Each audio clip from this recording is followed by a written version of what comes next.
All right. In case you are new here, I became an expert about building home photography studios because I moved a million times and I built studios everywhere I went to. I was living in London and this is how I managed to become a full-time freelance photographer and creative director because there was no way I could afford to rent a flat and also an external photography studio. That's impossible. And I was just starting out. I didn't have the money for the gear and I didn't have the money for a studio. So the first studio ever was in a bedroom. And I was shooting there with international music artists. Yes, I was very nervous because I was very shy to bring people there, but it did work out. People don't care. They care about the quality you give them. And after building studios in bedrooms, then I built them in studios because then I managed to live on my own in London. So in today's video, you are going to learn everything about it. How you had to choose the right wall for your studio. You're going to learn everything about the gear you need, which is very minimum because I want you to save money, at least when you start. Then you have to invest and improve and grow, like we all do, but we all start with nothing. And this is very good because this is how I managed to be very versatile with the minimum gear. So I want to teach you the same. And that's why in today's video, I will show you as well how you can save space and camera technique for you to achieve different moods in your lighting using just one light. And I'm going to show you now my studio and you're gonna be very surprised because I have literally nothing, and that's exactly what you need to take a studio photography in your place. Almost nothing, just a wall. So let me show you. Welcome to the most minimalist studio you've ever seen. Probably you are shocked because I don't have a million light stands, lights, paper backdrops. I don't have anything. Actually, I love paper backdrops. I'm gonna tell you more about that later, but I don't have any yet because I have to figure out where I'm gonna get them in Bali. But this is the wall I've chosen and I put everything in frame for you to see that there is nothing fancy about it. I have my TV here, the furniture, the sofa is there. This is the wall and this is the key light. You just need one light. With just one light, you can take amazing photos from the comfort of your home. Because having a home photography studio is not just about shooting with clients, it's about experimenting. You know how much you are going to learn if you have a home photography studio. And it makes you happy. It makes me happy because I get to practice a lot with myself. If you are new here, I practice self-portrait photography. And this is how I learned portrait photography. I experiment with myself, different lighting technique, poses, outfits, so then I'm way better with my clients. And it's such an amazing practice that you don't need to do, but it's going to help you. You don't need to post the photos anywhere, like I do, for instance. It's just for you to see how the light works and for you to learn. So I highly encourage you to have a home photography studio because you're going to enjoy it a lot. And I'm going to explain now how you had to choose the right wall in your place and how I chose mine, because you had to take a few things into consideration.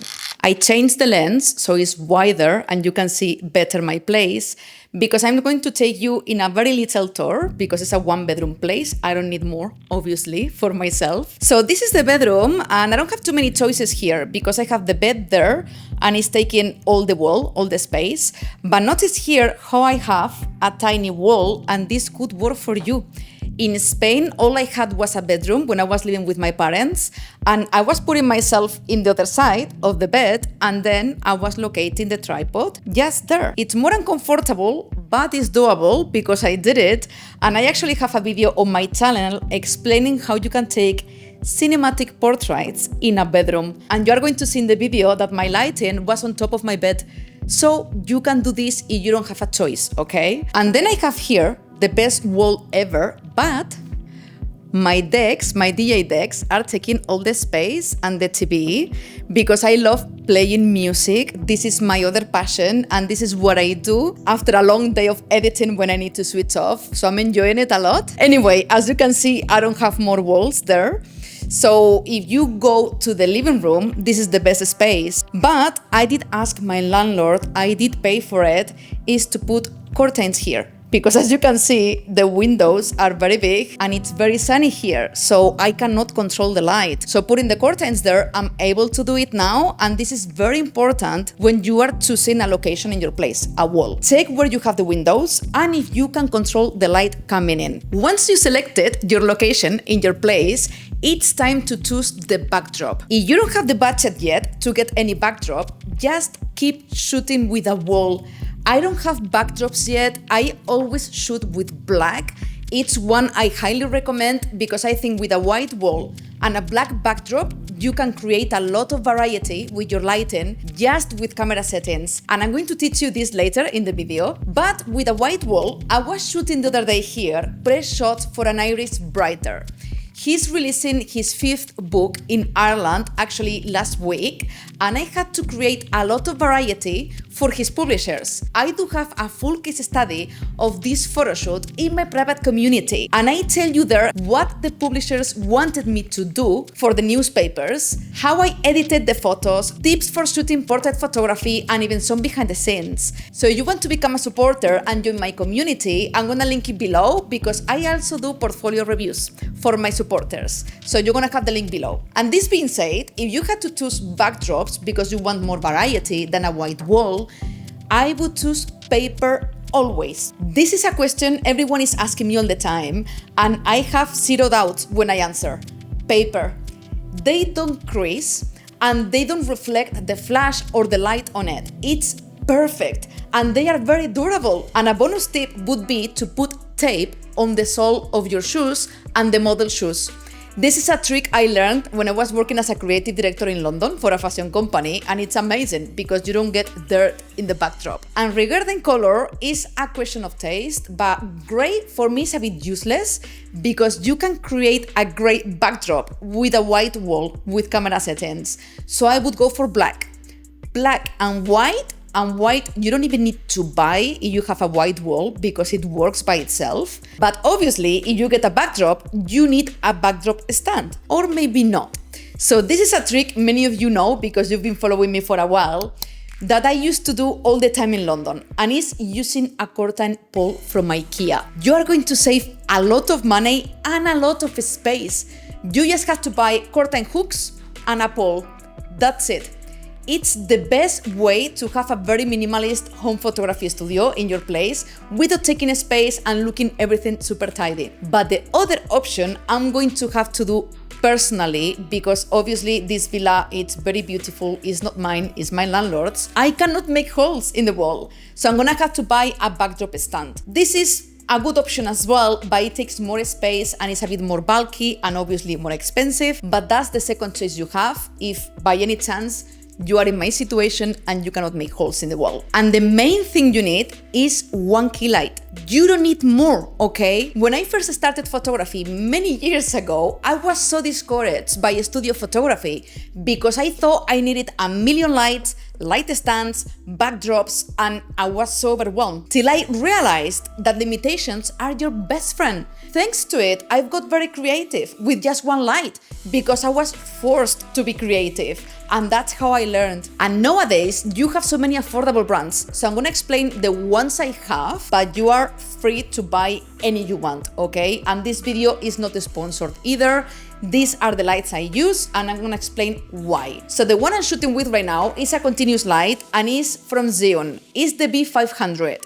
500 is the power, it's 500 watts. It's a lot, so this is very good because obviously it's more power, right? I would say the minimum would be 100 watts, the minimum. I shot with 60 watts as well, but then you have to take into consideration the aperture of your lens, how bright it is, and the space where you are shooting, because many of you shoot in dark spaces like a garage, and that's very dark. 60 watts is not going to do. Between flash and continuous light, I love shooting with flash. Right now, I'm not shooting with flash because it's in London.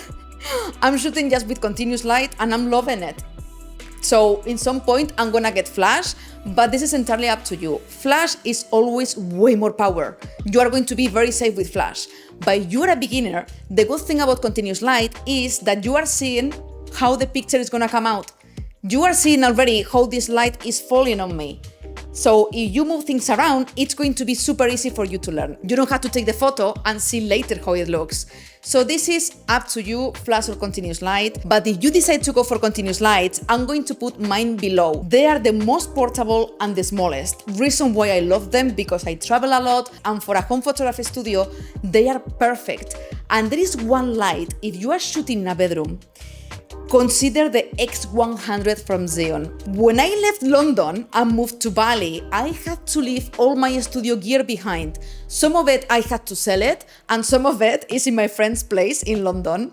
So I could bring just one light. So I brought the X100 from Xeon because it's super tiny and it fits in my camera bag. So that saved me for all my YouTube videos and for some shootings as well. That one is great and very portable. And there is another light I use a lot, which is from Xeon as well, is the G300. That one is 300 watts, so you have more powers inside the model for the B500 as well. So when you check the links below, take into account that if you don't need 500, you can go way cheaper with less power. So this is very good because you can choose the power you want. I like the G300, I have it there actually, because it's very small and it has the power supply separately. So you can control it from the light stand, and this is very comfortable and the cable is longer. So this is going to be up to you. We all have our own preferences, but those are the lights I currently use. But something you really need and you have to buy 100%, is not super expensive, but it's an investment, obviously, as everything with photography, is a light modifier. You cannot buy a light and don't buy a light modifier because your models are going to look terrible. And the product photography, if you're a product photographer, it's going to be terrible. You need soft boxes. So many people like umbrella, beauty dish. I used to shoot with a beauty dish and I love it, nothing wrong with it. But now I really love soft boxes. Right now I'm shooting with an octabox, is the one I'm using for my video, and then I have a parabolic, which I love. But the parabolic can be quite bulky if you have a small space, okay? So maybe for you it's better an octabox. The ones I have, I'm from Xeon as well. I used to have newer in London. They do the job, but they age worst, okay? Obviously, you get what you pay for. They are cheaper. If you cannot afford more, totally fine, they do the job. Then you have the next level, which would be these ones from Xeon. They are way better. And then you have the next of the next level, which is Lightroom. I have a parabolic from Lightroom, but I have it in Spain. And I didn't know it would make such a difference, the brand, in just a softbox. But it's very expensive and you don't need it. This is just if you have the budget, like with everything, right? If you have the budget, go for it because it's better. But I think Xeon, it's very good because it's something in the middle and you can fold them like an umbrella and they are very portable and they come with a carrier bag as well. I have a full video explaining everything about lights and I even show you how the diffusers work. So go check it out later because you're gonna have a better understanding about parabolics, octaboxes, lanterns, and everything in between. Once you've chosen your key light and your light modifier, you just need a light stand. They are very affordable, but don't get a very cheap one because I did that once, not long ago actually in Bali, because I was like, whatever, I'm gonna get this one.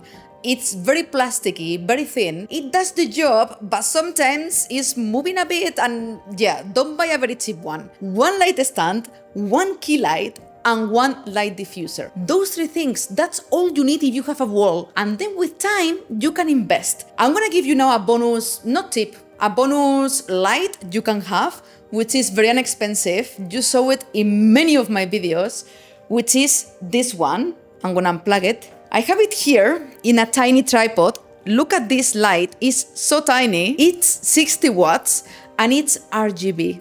And if you follow my work, you know how much I love shooting with RGB lights. If you want to get more creativity in your studio, you can get an RGB light. You don't need it, but it's going to help you a lot to have more possibilities with your studio photography. And you saw it many times on my videos behind me. Because to record my videos, I put it behind me in orange to create more depth and give more color in the image.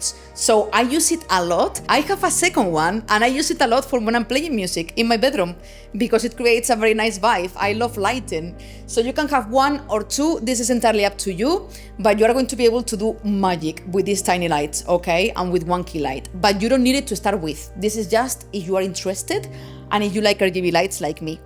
So now I'm gonna go to the fun part, which is showing you how with camera settings you can achieve different moods with just one key light. For these photos, I was shooting at a very shallow depth of field and with a lot of light to create these high-key portraits, but then I was moving around as well to play with the shadows. 45 degrees is my favorite angle to locate the light, but then you have to move around to create some shadows as well, because you're going to be able to create different moods with a lot of light. And then for the next ones, I located the light way closer to me because I increased the depth of field to darken the scene and the background. That's why it's very important to have the light close to your face.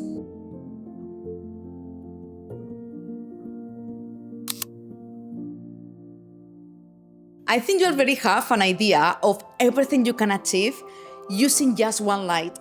It's all about the position of the light, camera settings, and the distance from the backdrop, okay? I cannot cover everything in today's video because otherwise this video, it would be super long. Let me know below if you want me to do specific tutorials about lighting. Anyway, I have many more videos on my channel, so I'm gonna put a playlist here for you to check it out, and I will see you in the next one. Mwah! Big love from Bali.